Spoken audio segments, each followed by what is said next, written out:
Abusahwe video we di nso ye de ma Davido yi wa reject adentia because adwene woni tirim ne say ye nyi nipa ni bi wa reject nso abusua ewiase ayeden na eyeden na egusu eyeden adentia make sa e ka de nka Nigeria for anti asempa e wo Nigeria memu e be ka Ghana e be ka Africa e be ka wiase adentia Davido sabio obi anim sa brante we se de ne nwomtofo ma na apai no ye the poison egu nsuom anke ye de bebre no e wo stage so on genom emre bi atwam ye be ye couple of video fa no say okodidi ana aduane no otam efiri ho we so de ye nya no aduane no ye de bre no wo e wo nsuom say onye no onom na ye hwe se nsuo no oje ye anase wa anye a enko video no emla na meta dwempan enka Abusahwe video we di nso ye de ma Davido yi wa reject adentia because adwene woni tirim ne say ye nyi nipa ni bi wa reject nsuo no Davido body guide edin so brand no odin so brand no watu so dada wa hwesa odin so koma superstar pad ya ade na ese utu so sa adwene papa kitawa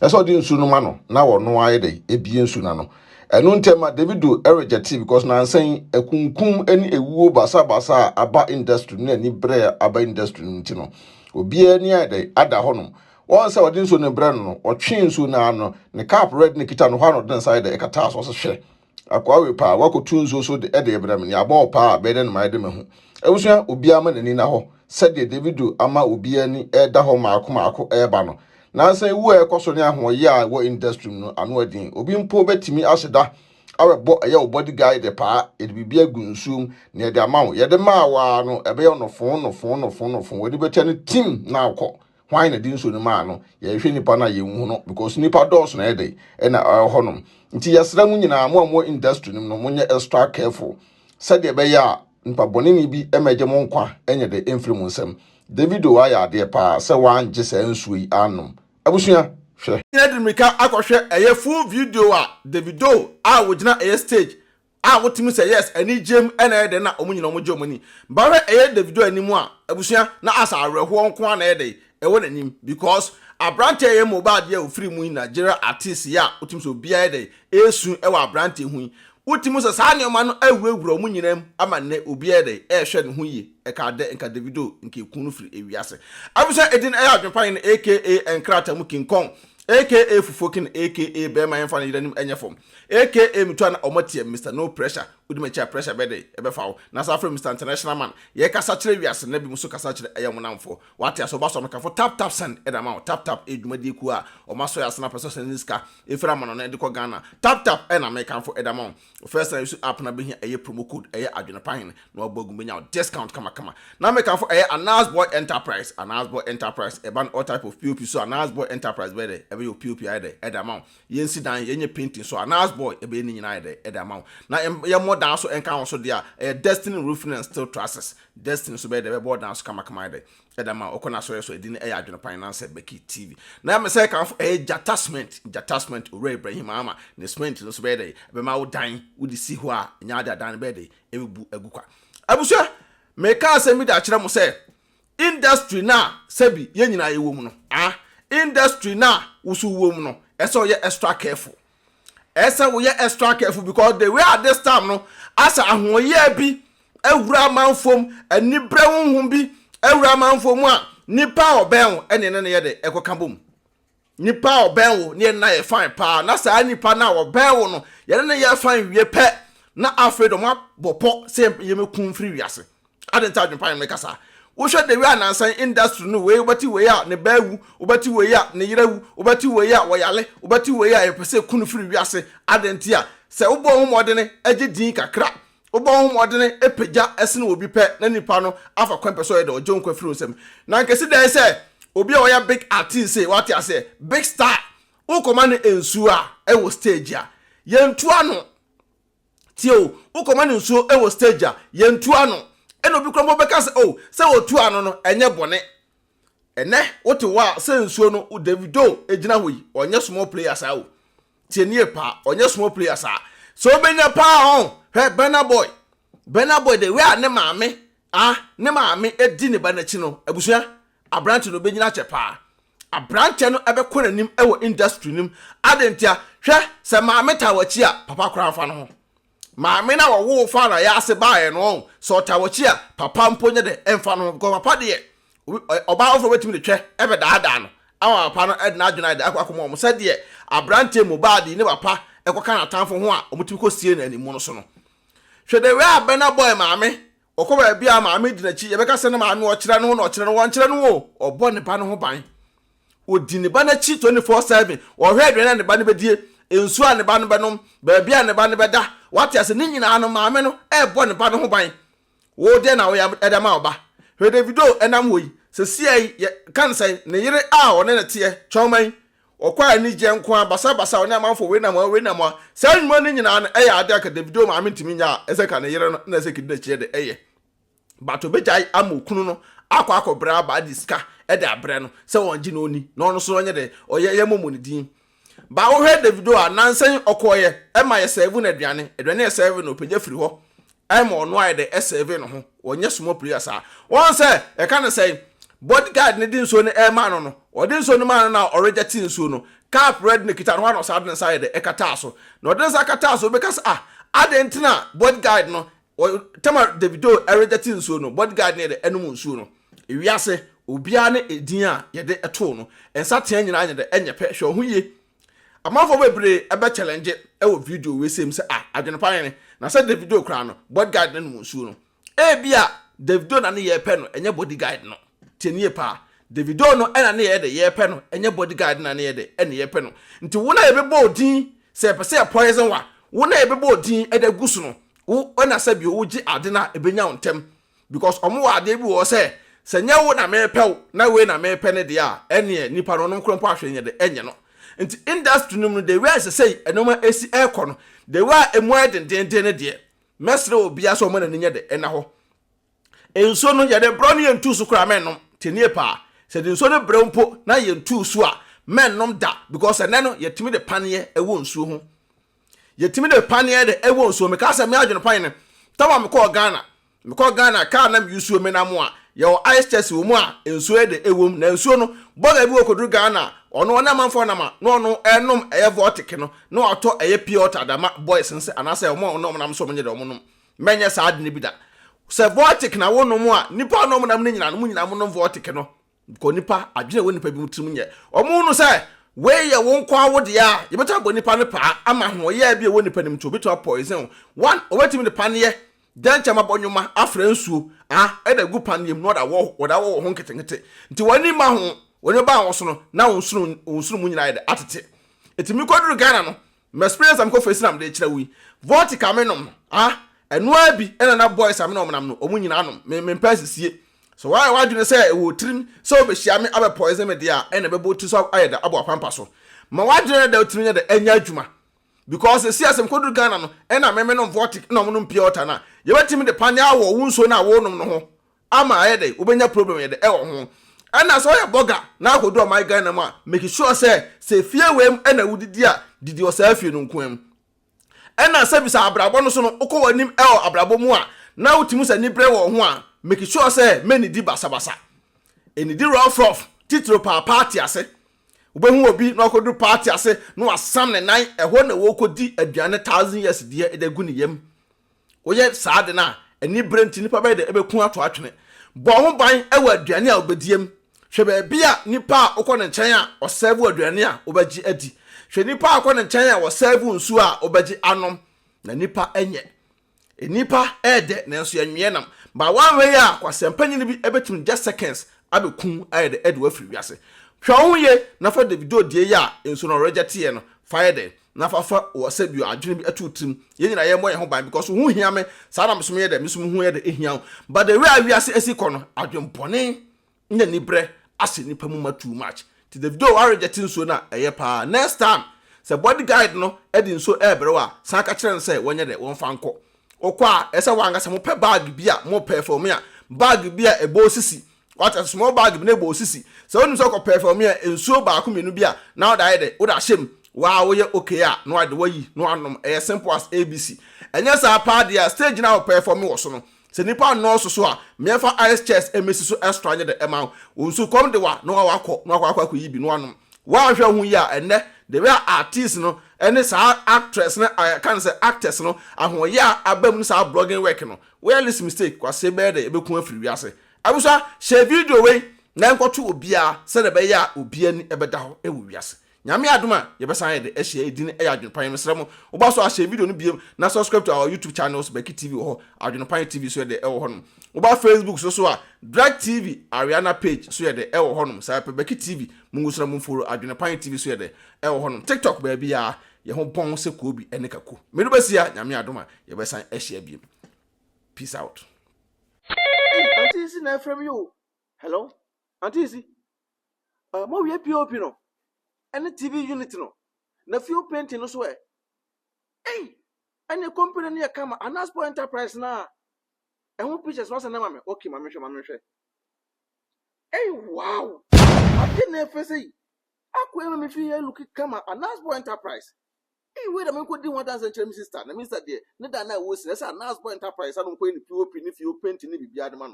He until senior made shit out. Where the woman Nasbo Enterprise, why you fear they come apart. Me come sister. Bra, what drew Hanum? Okay, and show bedroom how on. Or maybe a POP no. I must send you pictures. Yeah, and time for pictures in the batch and I made them poor call pet them. Sa, I have a Mr. Fabrem, yan and tem, too many kawaii, and I made them show me in a hair chair or why. Hey, sister. Yeah, me come with the POP in the way. Ah, sister, so to Anasbo Enterprise, sister, me some POP in the party. Sister, T, what the POP no share and a POP with your POP in on my end. TV set no so. TV set no so. No kitchen no so. Kitchen no so. Sister, no, my if you want to be Anasbo Enterprise. Usifie na person me POP ma wa Anasbo Enterprise we POP amount almost a TV unit account almost a 2,000 na Anasbo be san your kitchen amount Anasbo assign I do windows assign she wo dan nim glass na window no komo ya sister what to type open normal estimate na o memo to 70%. Ye se be sika nya we de o number wa he o number ne go screen so etwagu no omo number ne gu so etwagu nti mesra Anasbo Enterprise and once obechira omo say AdwenepaheneTv na say BeckyTv POPs di omo ya POPs working con POP working con na ni ade de Anasbo Enterprise o charge wi a ono na kofa na neoma efiri baabi abuchire e de ba Ghana. Wow. Na omo sa no afo na POP ami hwe ni POP si we na sister mesra wo dan na wusi no Mr. Onye mistake for come Anasbo Enterprise. Baby, show mo sana kitchen, TV set, BBA, wow, POPs, large system ni BBA. O me san atofo glass BBA ma. Na windows BF. Sister Anasbo Enterprise there, Mr. Omo ye king kong. Dream ka na me ba be ka kire no. Mr. Mama ye na me de. Na ye na kona ko from the ufa edima review. AdwenepaheneTv BeckyTv. Benya discount kama. Oh, Anasbo Enterprise. Omo ye king. Odo, mi ko kuro ma ba o. Na mpato ko edo he ma. Mi wo fa bie mo se me send ni ska wo Ghana. Ma me na so wo fa send ni ska ni kwa so kokuro. Na ma ye ne dey. Tina fi na send there. E kwa bet na me. Me announce tap nka. Dia. Tap send. Na no so ye dia. Apo aba obia da no dugu no phone so. Na wo dey register the send ska kofi. Ayente na hwe. Sir. Na wo kwa bo ko trace ka extra. Ma mesrew me kan for tap send amount. So you so iPhone and also betam no akọ App Store. No download the Google phone so. Android phone so no akọ Google Play. No download the Google phone so mesrew. And I will send this also mesrew o first transaction be no. Wo so wo hia promo code. No so ba AdwenepaheneTv. AdwenepaheneTv e da go. Yes, ntimpacho. Wo boguma wo Europe kwa da obenya €5 free. Before the some party for. Some can tap send at amount. Oh, America so in Canada there. Hey, mama, $10. To Miss now, man, how about one for say, and quite wanting to be a so pay. Pacho, who piano no echo. Some quite wanting them. Download this year at Nafi and Pacho, not relaxing. No one's Pio Quabonte. Me Quabonte. Mammy, now, dear, I am the company say, first one almost a credit card and Kuma. And that dear tap Polar Mountain was a decaf for a way mobile. Was it who shoot normal bank card? What you need register SMS coffee. Asem de atadwe yate de ti tap a ba ama hiafo say send this can go Ghana. Now rate no so come. Yen chebi bia mama. Mesra me ka fama. On say wani age. Mani age enu nie. Me no ye bad power and tentem to mesra promo code bogum na ho hia me. AdwenepaheneTv I nanya €5 free. I no more Canada so in US so so benya $10. Oh, say your day. I am a daddy for the only. I na tap here come. 8 out of 10 abusia rate mu hene. It's papa me dia brem o pass mo sit down come mama ya mo sit down fun we si ho no ma bubu dan we man you cement papa cement fun na mo di see me dan e ma me na bubu ni na se me si no foforo Kra. Oh. Me say, so baby am kire mo no. Ai. Mr. Musment na make an SMD you because man toss a attachment na. And cement be no organ ever papa. Mr. Munju say attachment because I know any cement me medi ho dance here. Na one must see that a dan so won bu ni na gu. So one to attachment what dan no see a 5 years we buagu. Ase ni nyina be say. Antimati unto the monko jata why so I don't cement ni bento. Why? Okay, me da say. Akwa we. Me say cement phone pa no ko to see a dan no. Jata na say ye yusu e no na wo so. yeah Ghana for di mawu se say mo mo cut 2 times so ai cement papa ben na menya metimi dia e da esi dan you are doing uncle I dan so mabubu bi wa ha gu. Na make. Is that man for dan pay bubu no? Sister, boko there. na me adumo bra me se maye hye Oday. me cement o And to come my ebu dan gu no ho bi. Sister, that phone man photo 24 and this that man phone. me cement atom pa cho nim bia na Say ebu man for dan gu me dan no I would now dan na sia no. Me twa me kan. omo yisu cement phone na dis Sister, me say na mabubu man how detachment won't attachment Ore Ibrahim Ahmad na ba na man for pugu so no. Sir, they said the whole Africa and Ghana nko the whole Africa. So what you broche now down person with cement attachment sister. The attachment I make for that amount to be slow. Kwana ko bi to. Anya mi tumrika. Anya tumrika na ko. Na ko a wo edi AdwenepaHene. Wo bo AdwenepaHeneTv and BeckyTv a. Wo nya discount. E wo attachment. Sister, tumrika see a. Bra. Sister. Anya me that the person what come for attachment. Where the nurse, your nurse because Adepa in a ton. Adepa in a ton. So attachment is number 1. Timpacho tumrika. Na ko to bi na kwa ma rain feed na AdwenepaHene. What you say? Sai pepe. Into Ore Ibrahim Ahmad the sister. Hey, it's the best. Sister, na ko be pay me say. Bra come ba wo. Asema ato me. Me say mabusuafo afre me enu ya ka kire me say. Me dan na me boss 1 month ago no. Enyunugu. Awu dan na wusi ne Ghana no. Me say Enyunu. And say one for company papa. Company be na ko for sister. Ade want Destiny Roofing and Steel Trusses enka. Omo ye hefa Destiny Roofing and Steel Trusses omo Ghana. Sister e ban down so border number 1. And omo sign e border so 30 years warranty. 30 years. Now we can unique Destiny Roofing and Steel Trusses the common esa ko pass aboss amawo. And at omo be border anu so omo free estimate. Free estimate. And omo dan so omo boss so ema wo say kimwa omo yusu nade. Sister, and omo say yusu nua. Enua no omo say shen aduro man say pika empro. And can come for Roma and Pronyashe.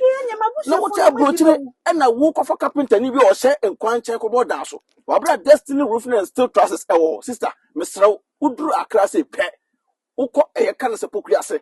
Amamole, Canada Jansen. A crapocrase, ya. Amamole, Canada Jansen. Udru, I was open Destiny Roofing and Steel Trusses, sister, or Matuka, a free estimated amount. Or be at table, and I go for carpenter, no search, sister, Mr. Make for the amount until we then harm cry. Owo so aboka enyashi but Destiny ebe je nkwa Destiny ebe ma bibia to okwa wo se opese obuje estimator wo beto ntedi ne AdwenepaHeneTv na se BeckyTv obo se di we kire mo sister o meto mo ase ahwo kama na obi a wo table kire aboka asida and I won't go for Destiny Roofing and Steel Trusses more than so sister me can for the amount yes omo number and a good screen so omo email address no good screen so e twagu no so at omo board down so am 30 years warranty 30 years be wo 30 years be wo na we na nti wo ha mo sa sister Mr. on board down so ma wa on e che cooler one to fire more than krompo na oda obeda and omo down so boss wa enso to anya tata on board down so ma dabi on board down so